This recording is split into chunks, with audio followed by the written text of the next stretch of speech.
what is the mission statement of the panels? What do I tell people when they're, what is the Clap It Up LA panel? So what this is we know everybody that's on these panels are successful. We know that.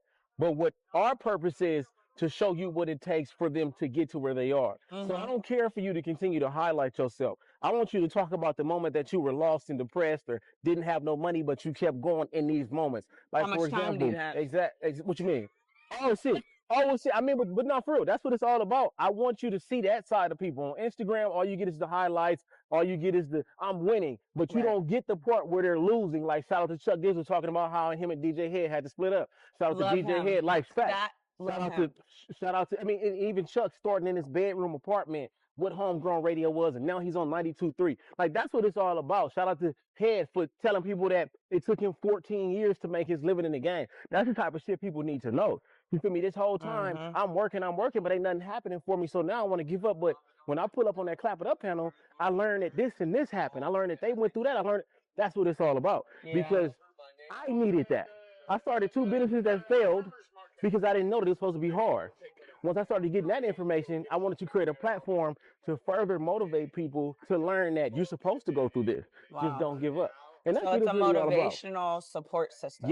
Yes. In a panel. Yes. Wow. And but see, that information is important because people really need to know that, bro. Like, people need to really be able to tell this side of their story. Yeah. And you might not be able to because when you come around, all people want to talk about is your wins or the shit that's gonna go viral. Like, and it's crazy because, like, I really, y'all would not even believe the shit that I've been through and the shit that I go through on a daily basis. And all the people that I've seen over the last couple of weeks, you know, my sister just had the baby. We Congrats have to family that. in town. They're seeing all these great things, and I could be in the worst place possibly in my life. They're like, yo, you're doing so good. How does it feel? It's crazy. You're great. Blah, blah, blah, blah. I'm so proud of you. And I'm just like, bitch. From the outside looking in. That's what it is, though. Yeah. And you know that when you talk to people. It feels good. It's like, it makes me feel like, you know, I'm glad it looks good. Yeah. I'm glad I can go through these things and I can, you know, make it not even just look good, but like. You make it look easy. You know, exactly. You make it look easy. And you make it look good. When God has something for you, it may be super hard for you, but other people are going to see you continue to shine through that. You know what I mean? Like, anything worth having is worth fighting for. Yeah. That's some real shit right there, too. The panels is something that's just brand new to me. And it's something that God has blessed me to be able to just kind of capitalize on. Okay, so I did my first panel last year, right? So after doing my first panel type shit, I'm like, okay, that was cool. You know what I'm saying? It was a nice little moment. It felt good. It felt big. But then I didn't do no more. You know what I'm saying? For the rest of that year.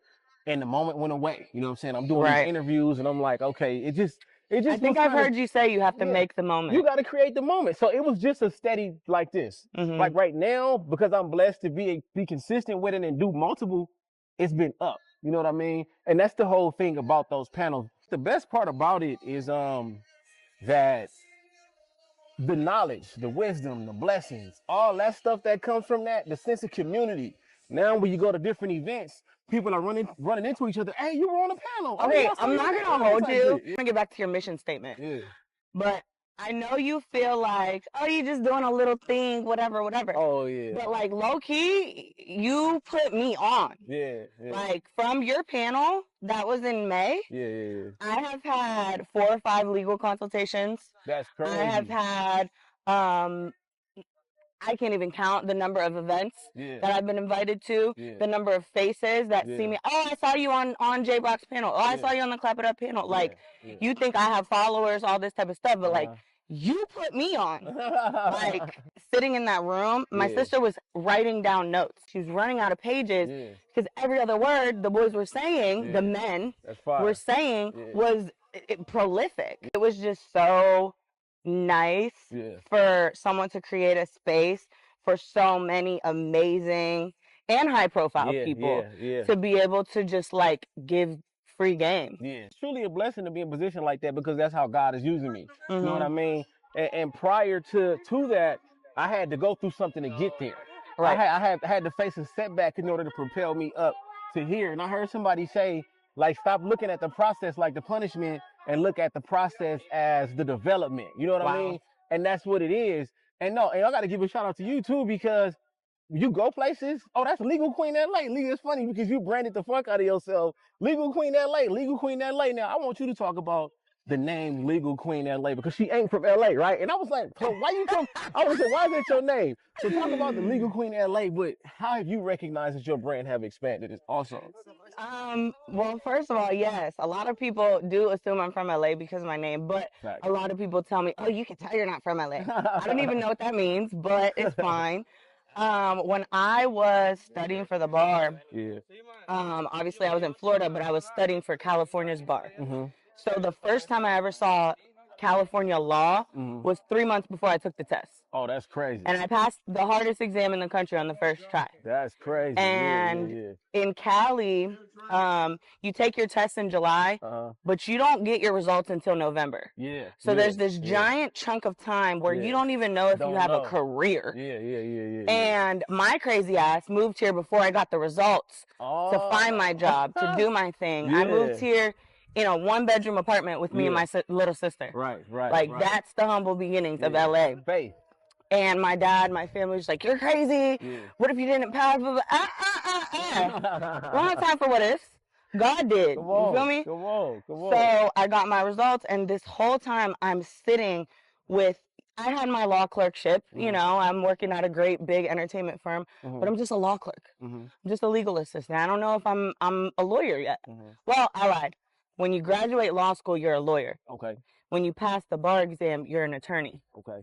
So there is a difference, even though they're interchangeable. Yeah, level. So I'm here. I got my JD. Yeah. I'm waiting. So all I had was time to think about what happens when I get there. Right. So before I was Legal Queen LA, my platform was X3, like a little heart, X3 Queen B. Okay. So I was already queen. Yeah.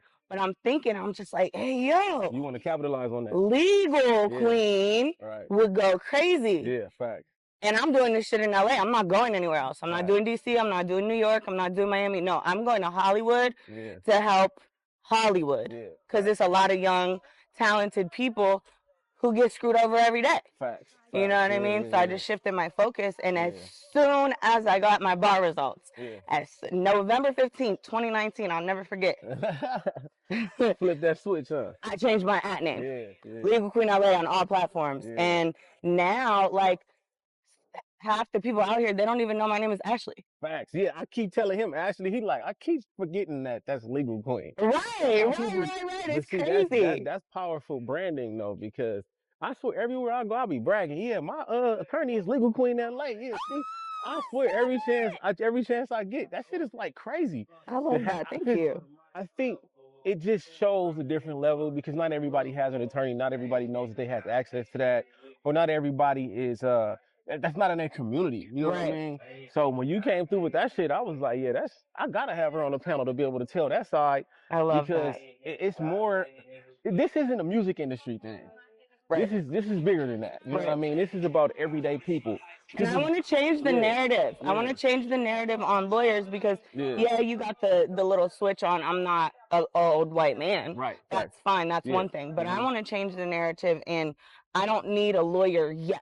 Okay. Or I don't need a lawyer until something happens or until I'm in trouble. Right. That's bullshit. You need a lawyer for preventative measures. You need a lawyer to protect your brand. You need a lawyer to get to the next steps. You know what I mean? If you're doing investments, someone's giving you 5 bands for your studio sessions. You know what I mean? All of that should be in paper, because later on down the line, you know, everybody's changing up. You know, they're changing their words. Well, I didn't say that.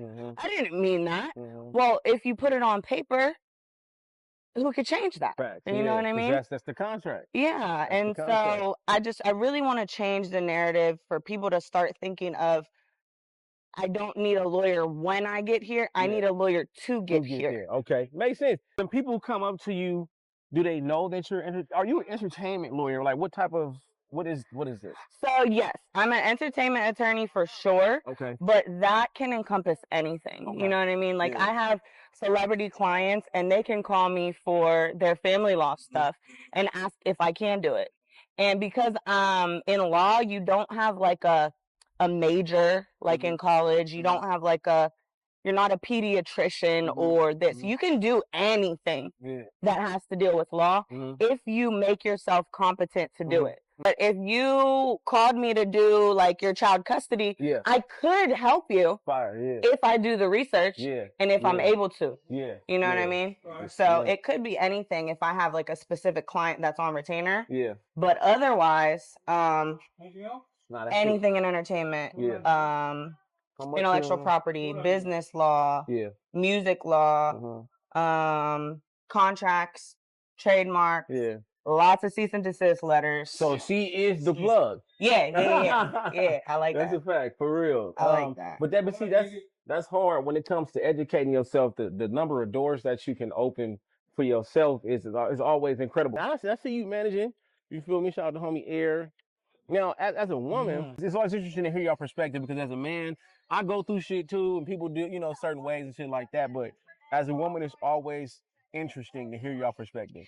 It sucks because I do sometimes feel like I would be a lot further if I was a man, because like since being in this industry, in the legal field, I'm shitted on because I'm not a man. Okay. And I'm not white. Yeah. And how does it make you feel though? Like, do you go through, because it's the part that people kind of act like don't nothing phase them. I don't feel shit. I don't feel nothing for nobody. Right. I can't ever have you had your feelings hurt? Has it sent you home depressed or even questioning why you're doing what you're doing?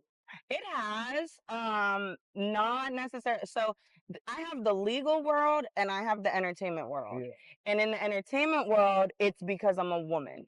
In the legal world, it's because I'm young, brown, and a woman. So in the entertainment industry, it's almost more expected because, you had to sleep with someone to get where you are. Well, guess what? I didn't. And in both areas, I've been sexually harassed. I've been sexually assaulted. And these are things I don't know that I've spoken on before, but it does happen to men. I will never take that away. But 9 times out of 10, it's a shorty, and it sucks. Because if it is a no, I lost my opportunity. I lost my job. I lost the placement. I lost the contract because I'm a shorty and I don't want to sleep with you. But if I do want to sleep with you because I like you, then I got it because I slept with you. So it's like a double-edged sword. And that's why I enjoy having my boys, because whenever I'm out with Air, it's almost like boy repellent. But it's business positive. Like no guys are approaching me on no weird shit because I'm with Air. Right. And when I'm with Shank, everybody knows Shank and everybody knows I'm his manager. So it's like I'm not being approached. So like I feel like even though they're my clients and I represent them, they're also my security guards.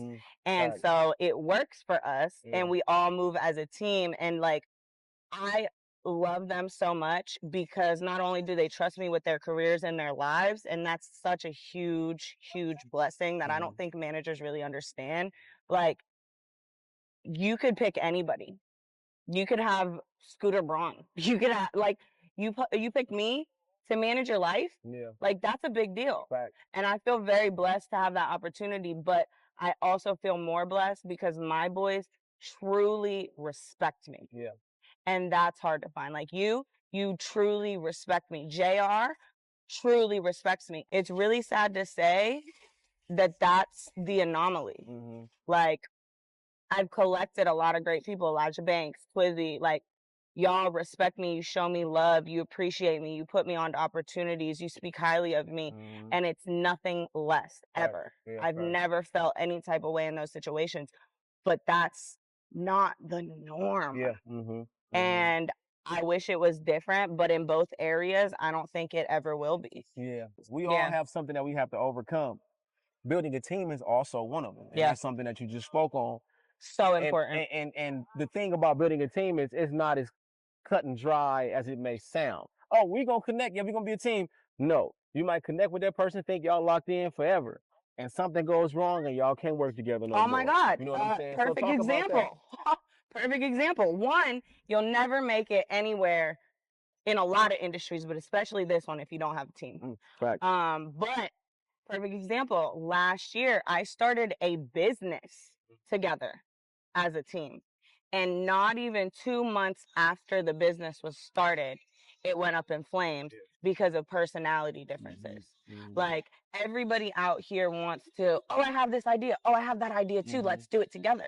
But you have to vet people in business like you vet people in relationships. Facts. Like you can't work with everybody. Yeah, facts. And even if you can work with somebody, that doesn't mean you can work well with somebody. Facts. You know, and it really like I really thought like we were so excited about it. We had all the same visions, et cetera, et cetera. But when you're in the mix, when you're throwing the event, when you're doing the deal, when you're, you know, whatever is unfolding, then you find out how people really are. Yeah. And if you can work with them or not. And it sucks when you find out after you already started the venture. It's hard to find a good team, but it's harder to find a good team that clicks. Yeah. It's like, it's crazy because you can be the greatest of friends, but when it comes to teaming up to do business, Over. it just don't work. Mm-hmm. You know what I'm saying? And I had a similar situation too. You know, it was about making some money, and we weren't at that level to make no money yet, and it didn't make no sense. And so that situation kind of fell apart.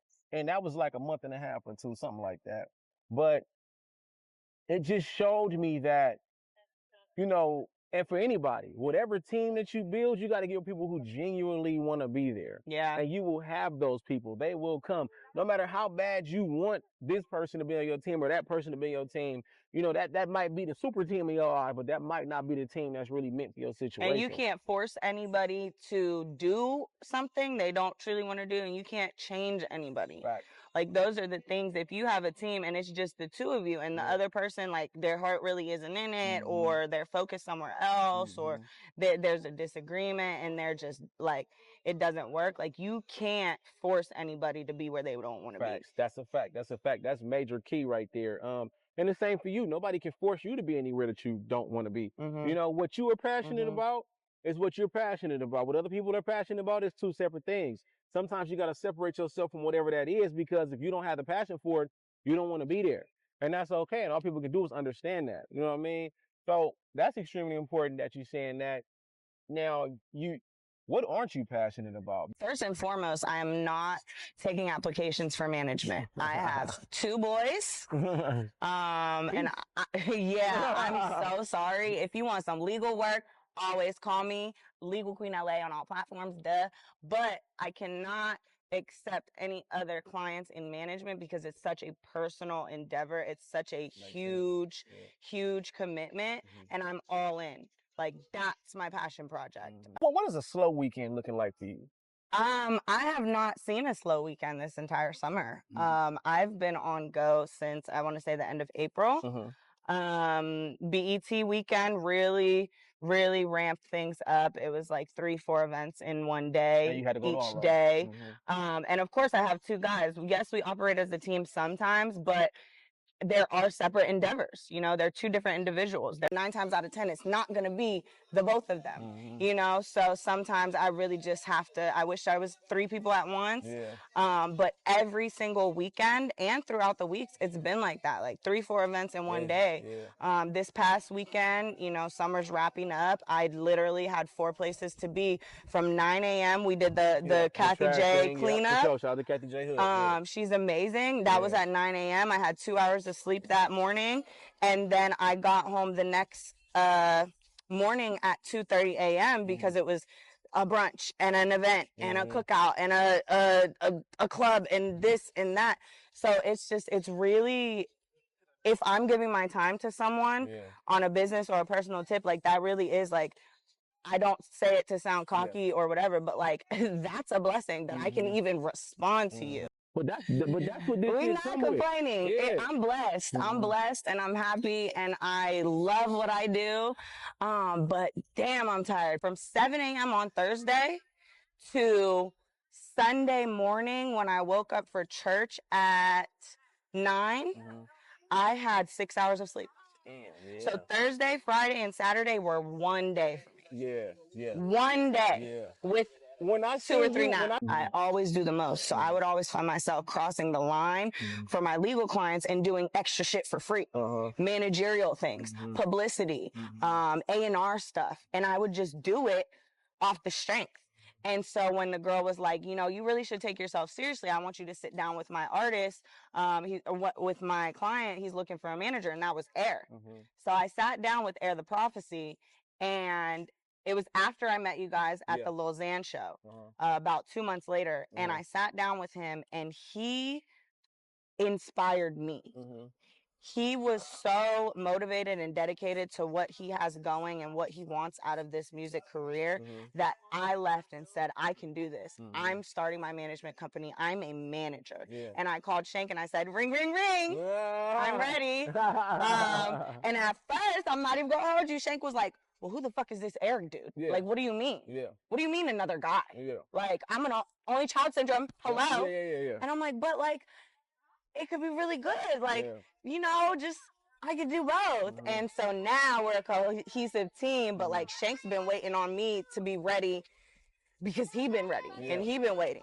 So last summer, 2023 is really when I got my put my manager hat on, and we've been off to the races ever since. And it took me sitting down with Air and everything he had to say to really put it in me to be ready for this and be built. Like, I'm built for it, but I didn't really know, well, I don't know, you know, how to do this, and I'm not really sure about this. Doesn't matter.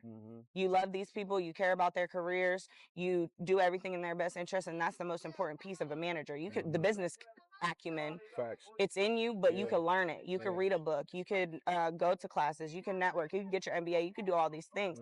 But the most important thing in a manager, it could be your mom or your cousin.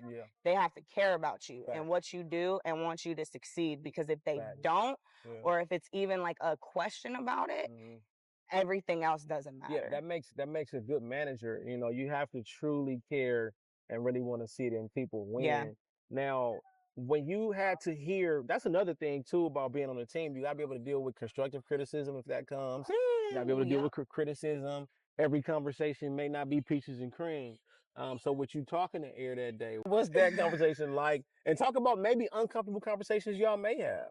So Shank is gonna kill me for this, but don't kill her. Take it this way. I got 2 kids, right? I have an honor roll student and I have a problem child. I love them both. One of them is at home with his wife, fiance, out of the streets, past that time. Oh, Lord. He shows up early, and if he's not early, he's on time. But I've never seen him on time because he's always early. You know what I mean? And then we got the other one. We in the streets. We in the club. We shaking ass. We got 4 or 5 bitches in the bins. Shout out to I'm Him, number 2 on the tracks. And you know, I'm dragging him by the collar, like we're late. So it's 2 opposite ends of the spectrum, but they're both my boys and I love them both. But like when I sat down with Air, it was like I am tunnel vision. I have my day job. I make the money. I put the money into my business, and I go home to my fiance. You know what I mean? So I was just like, wow, this is a really great guy. The music is insane. Like Spend a Lot is my favorite record. Period, point blank. I'm listening to it every day. Elijah even came up to me. Elijah Banks, he's like, yo, I got to tell you, like, Air's record's on my playlist. I listen to it every day. I got a couple of them on my playlist. So like for both of them, the music is really that good. So it makes me, you know, it makes everything easier. It's not just like, oh, I'm pushing this artist because I like them. No, like I'm pushing this artist because I like them and they're really talented and they deserve it. They both have really big hearts. They both really want this. Like, and that's another thing about managing and working with artists. If you can't make anybody do what they don't want to do, if you have an artist that don't want to go to the studio, you have an artist that don't care about his show, you have an artist, whatever. I hear horror stories and I don't have that same experience. Like I feel, even though I say my problem child, whatever, like There's nothing in this world that these guys want more and dedicate themselves more to than their careers. And I don't get that same experience of like these artists who just really don't give a fuck, and you have to force it on them and you have to drag them along, and it's just, that's a blessing in and of itself. But Air, like Valabasas, for example, that's his favorite brand. He wears it all the time, every single day.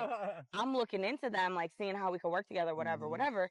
And their mission statement and Air's mission statement, when I sat down with him at that initial meeting, was the same. That's crazy. Change the community, inspire the people, do something different. It's very Nipsey Hussle.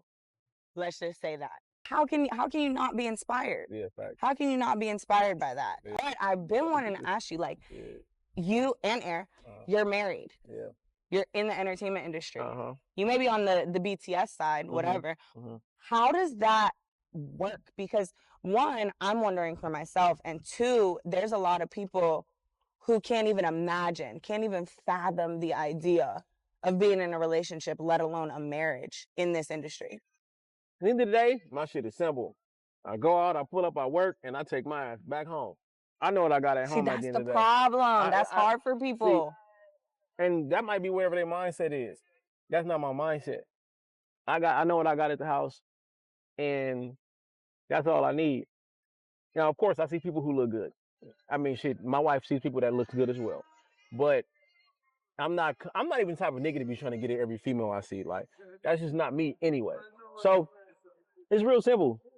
Go work and take your ass home. That's it. And you know, my wife is very comfortable with, you know, how I work and who I work with. You know, she's there. Everybody knows I'm married.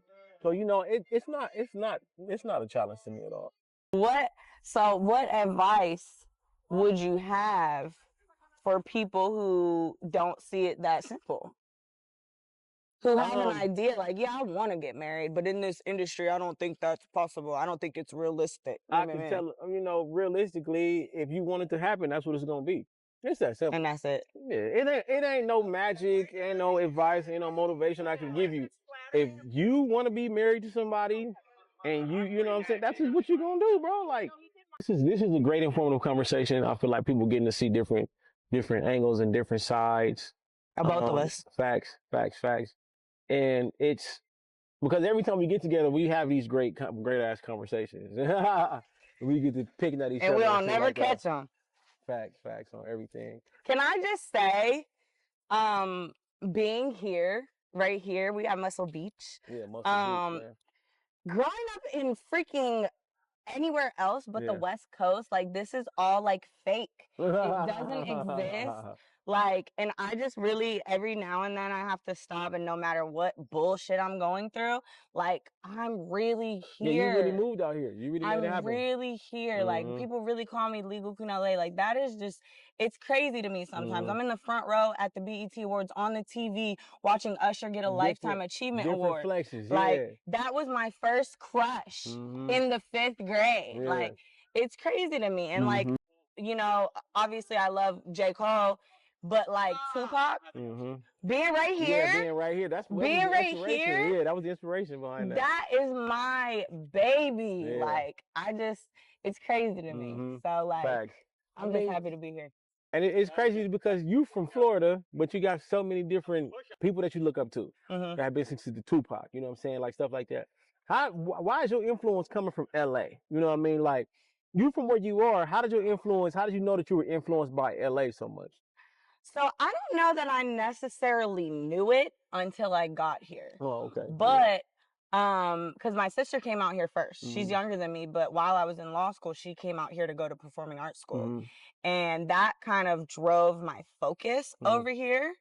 But when I got here, it's just like, holy shit, I've been studying Tupac my entire life. Yeah. And then, like, I feel so involved in like the West Coast culture now. Like, facts. I've been such a part of history out here that I can never, like, say I move back to Florida. What the fuck am I doing in Florida? You know what I mean? What am I gonna do in Orlando? It doesn't even make any sense. Like, I feel very like deeply immersed in this culture, and I love it. Like, I love being around people like you and like Salas and DJ Head and like learning from them and all their things, because yeah, I'm a lawyer and I can do that everywhere and anywhere, but like I get to do it here. And these are the people that do what I do, not law, but like management and hosting and, you know, podcasts and all those types of things. And they do it so effortlessly.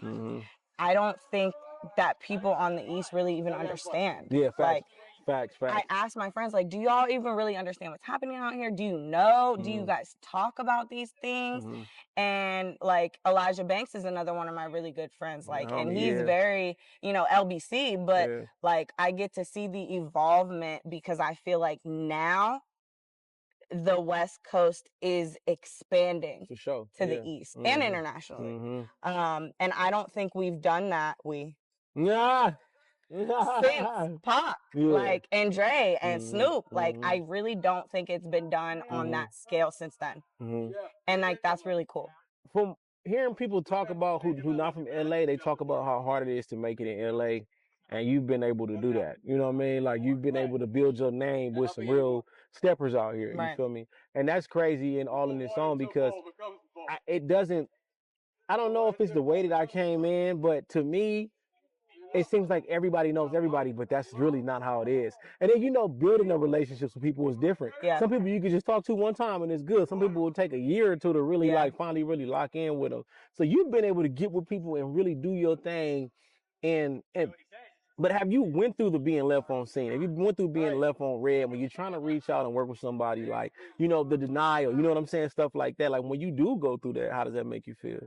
So that's a great question. I have a couple different pieces to it because, again, I'm in two worlds. I'm in the legal and I'm in the entertainment. So, believe it or not, it's been harder in the legal than in the entertainment. Okay.